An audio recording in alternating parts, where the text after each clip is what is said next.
이런 제목으로 잡았습니다. 동물 중에서 장수한다는 동물이 있는데요, 우리 동양에서는 학과 거북이가 가장 오래 산다고 알려져 있습니다. 1000년을 산다고 그래요. 1000년. 근데 실제로 조사해 보니까 거북이는 보통 한 150년에서 200년 정도를 살고, 얼마 전에 중국에서 거북이, 참 오래된 거북이 한 마리가 발견됐는데 나이를 조사해 보니까 500년을 살았답니다. 500년.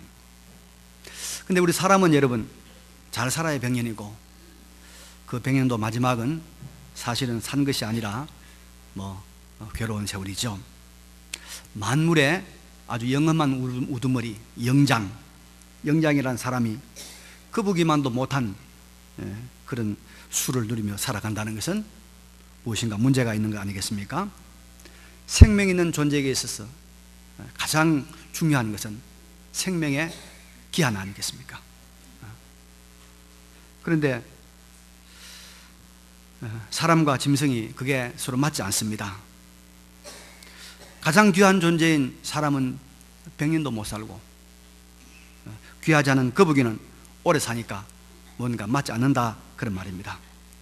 그러나 여러분, 우리가 부활의 사실을 인정하면 이 모든 문제가 다 풀리는 것입니다. 이 세상의 어떤 존재보다도 더 고귀한 우리 인간이 부활을 통과해서 영원히 산다는 것은 어떻게 보면 대단히 합당하고 이치에 맞는 일 아니겠습니까? 오늘 본문에는 십자가에서 우리의 죄값을 대신하는 대속의 죽음을 죽으신 예수님이 안식 후 첫날, 바로 주일날 다시 살아나신 아주 상세한 기록이 나와 있습니다. 막달라 마리아와 또 다른 마리아가 예수님의 무덤에 갔다가 빈 무덤과 그 주변을 목격하였고, 또 천사들로부터 예수님이 살아났다, 그리고 예수님께서 제자들을 만나려고 갈릴리로 가실 터이니 그 말을 전하라, 이런 말을 듣고는 무서움과 또 큰 기쁨으로 달려가다가 부활하신 예수님을 직접 만나게 됩니다. 그래서 붙들고 예수님 발 앞에 경배하고, 또 예수님이 그들에게 당부하는 말씀을 듣는 그런 장면이 오늘 본문에 나와 있지 않습니까? 이제 이 본문을 통해서 주님의 부활 사건이 우리에게 주는 교훈 몇 가지 함께 깊이 새기는 시간 되기를 바랍니다. 먼저 오늘 본문을 보면은 이 놀라운 사건, 보통 사람으로서는 믿을 수 없는 이 부활의 사건, 이 엄청난 부활의 사건의 첫 목격자로, 증인으로 여인들이 등장한다는 것입니다. 여인들이 막달라 마리아와 또 다른 마리아, 그 시절에는 마리아라는 이름이 많이 있었죠. 그리고 마가복음 16장을 보면은 다른 또 여자들이 있었다고 합니다. 다 여자들이었습니다.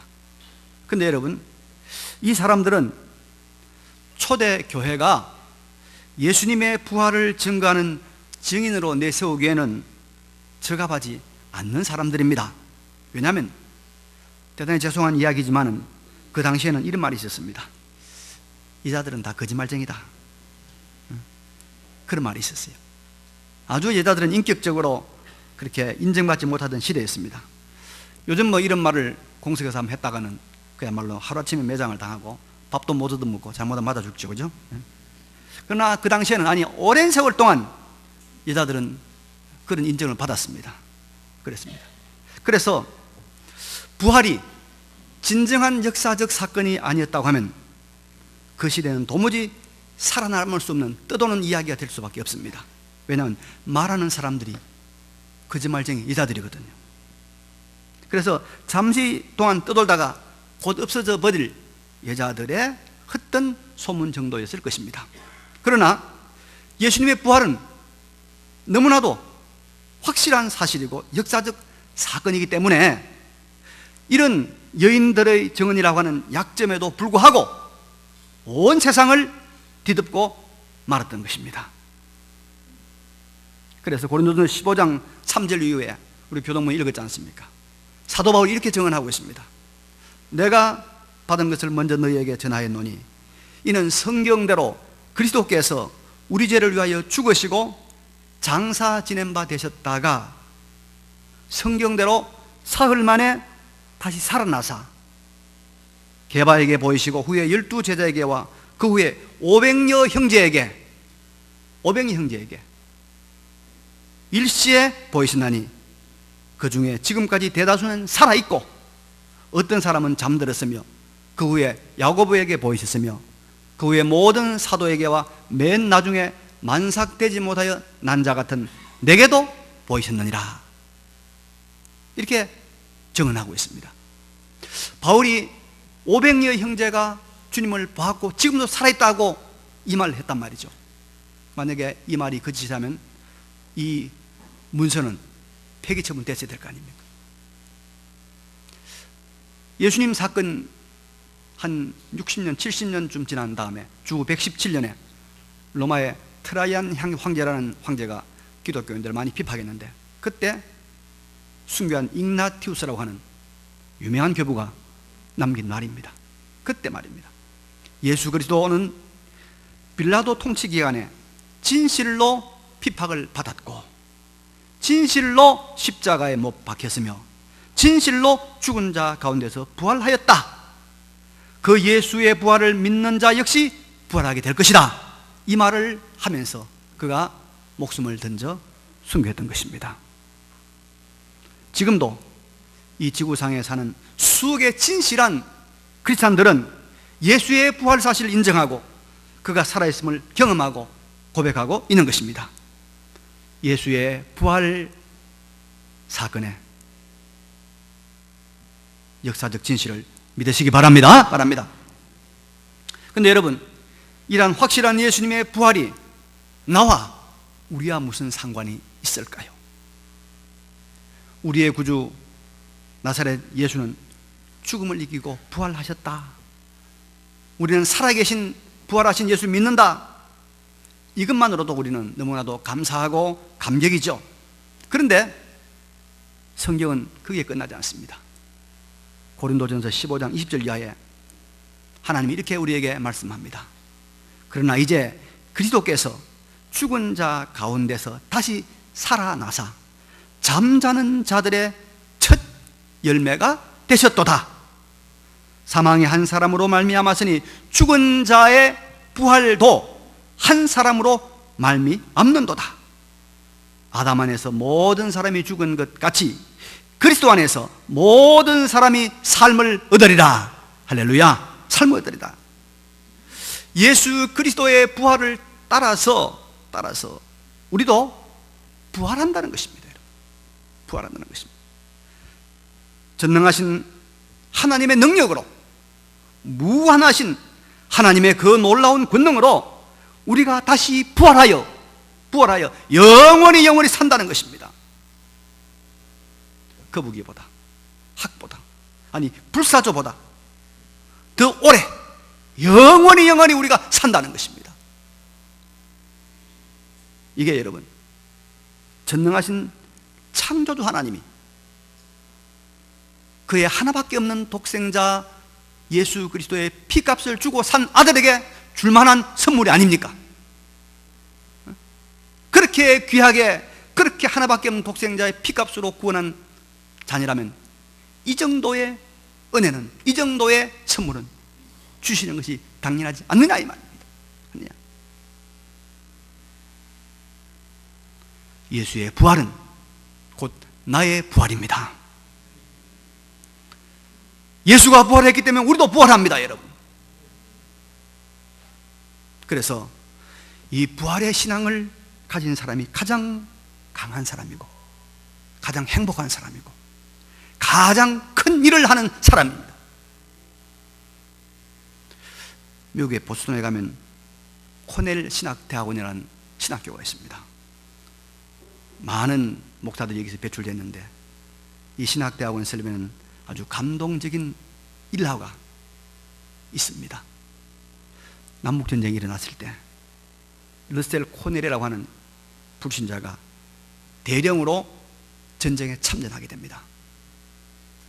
상당히 높은 지휘관으로서 참전했다가 전투를 하다가 폐에서 후퇴를 하면서 급하게 후퇴하는 바람에 이 지휘관의 지휘도를 칼을 놔두은 겁니다.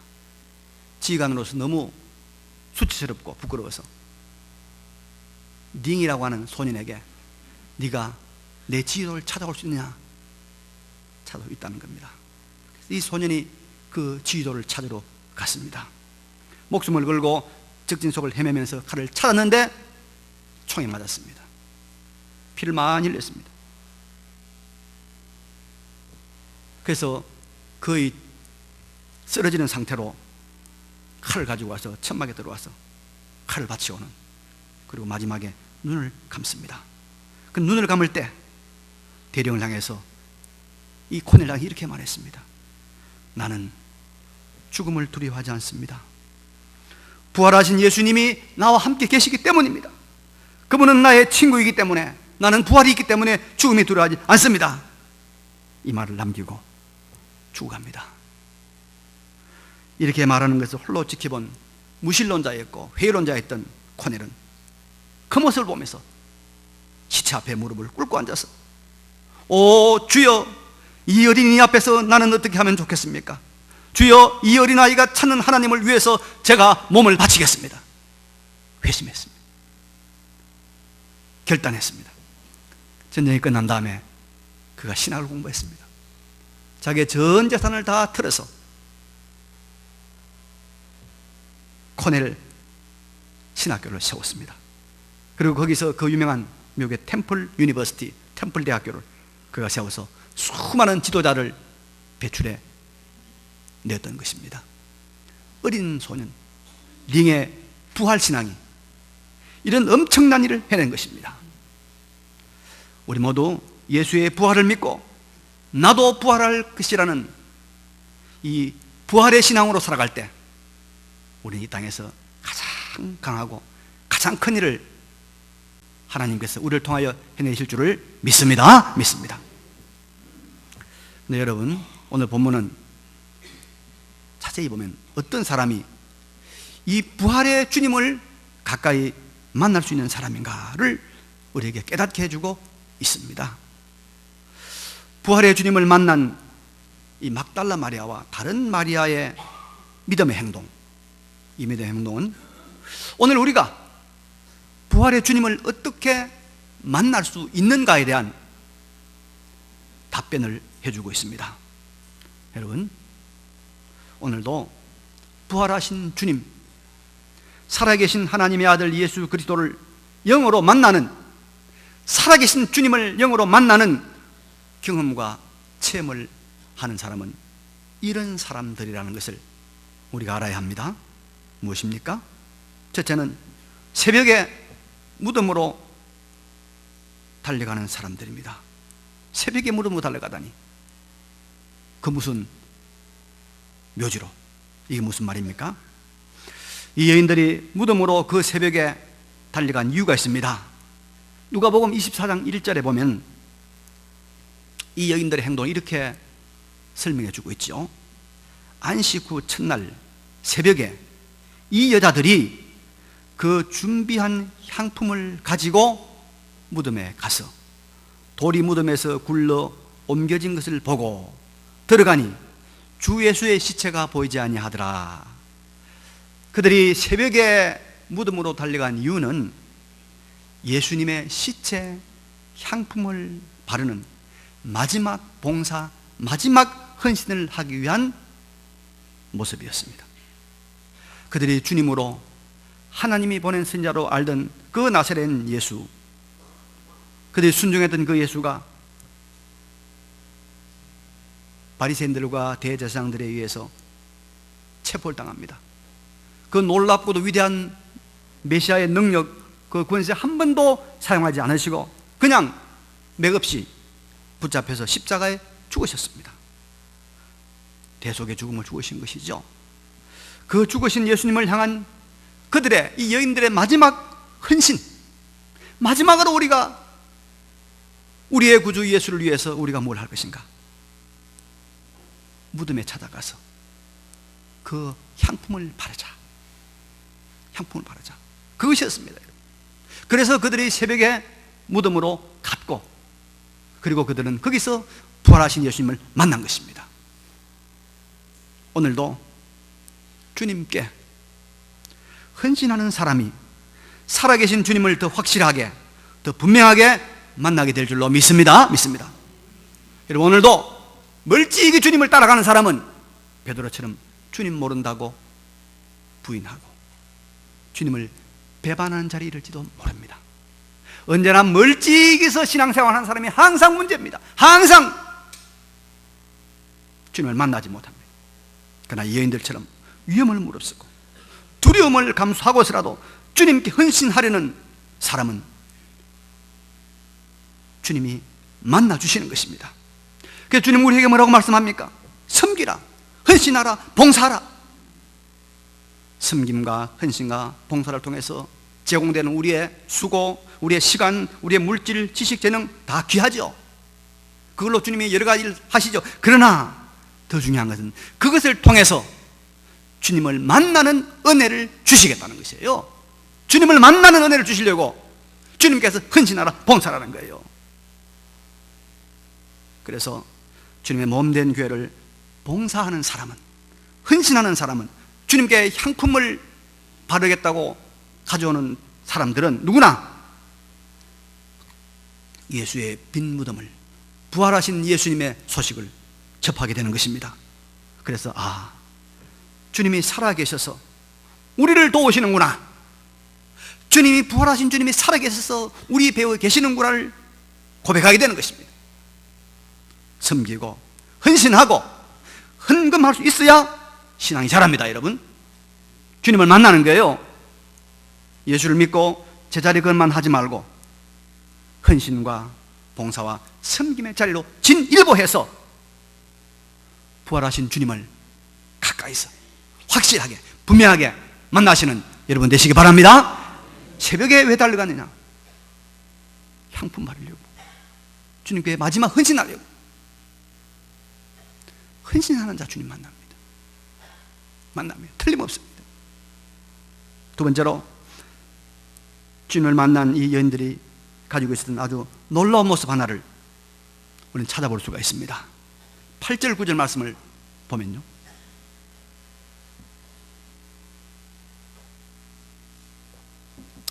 그 여자들이 무서움과 큰 기쁨으로 빨리 무덤을 떠나 제자들에게 알리려고 다름질할세 예수께서 그들을 만나 이르시되 평안하냐 하시거늘 여자들이 나아가 그 발을 붙잡고 경배하니 라고 말씀하고 있습니다.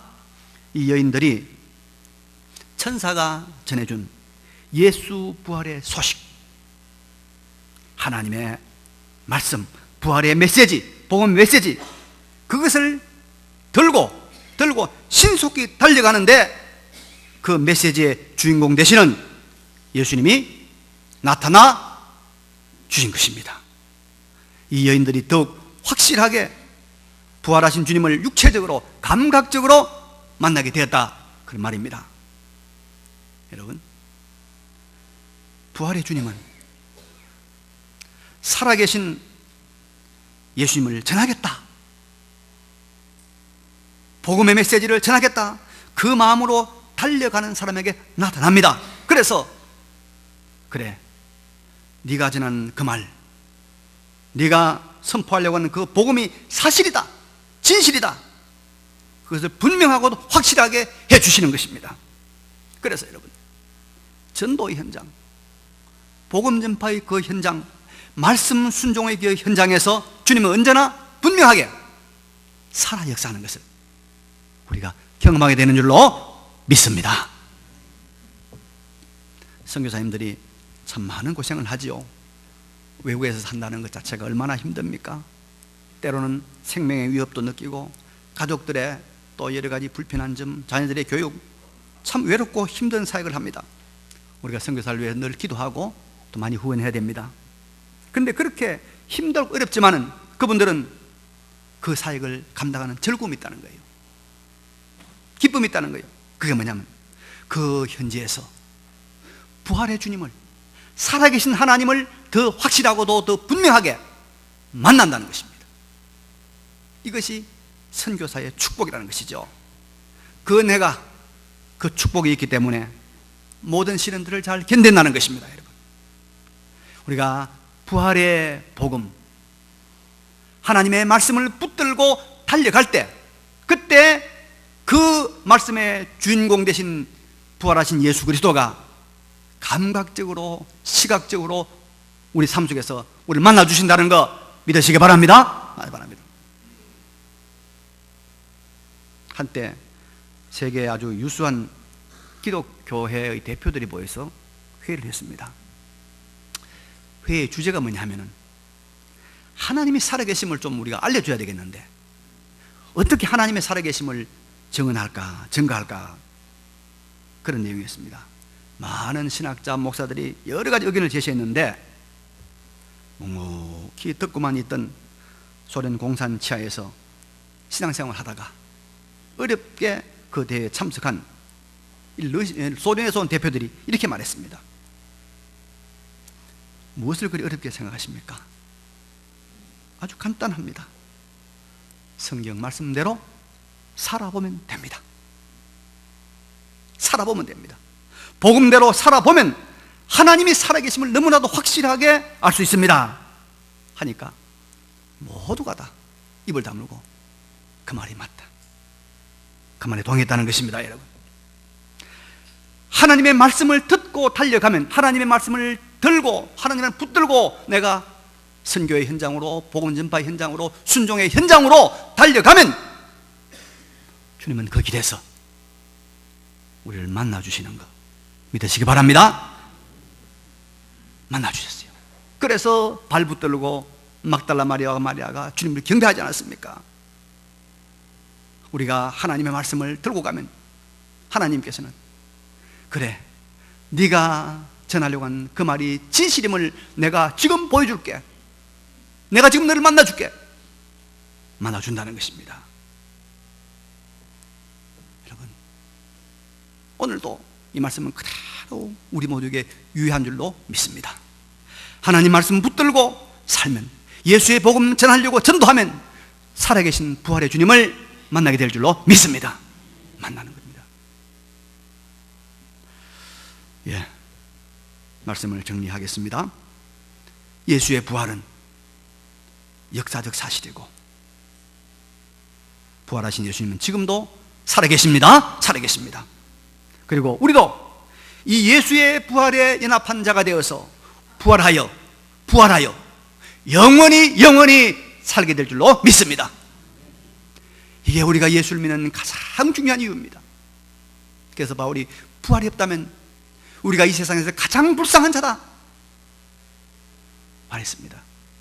그리고 이 부활의 주님을 우리가 이 세상에서, 이 살면서 어떻게 만났느냐? 두 가지입니다. 헌신을 통해서. 우리 교회도 여러분, 주님 앞에 헌신하려고 하니까 부활하신 주님께서 놀랍게 그 삶을 변화시키고 놀랍게 그 삶을 축복해 주는 것을 우리가 많이 증언할 수 있잖아요. 간증할 수 있잖아요. 또 하나, 주님의 말씀 붙들고, 주님의 복음 붙들고 이거 전해야지, 이 말씀대로 순종해야지, 복음 전파의 현장으로, 순종의 현장으로 달려갈 때 주님께서 만나주십니다. 이 부활의 주님을 다 만나는, 그래서 우리가 확실한 부활의 신앙을 붙들고 살아가는, 이 세상을 이긴 소망의 인생을 살아가는 우리 모두가 되시기를 간절히 바랍니다. 기도하겠습니다.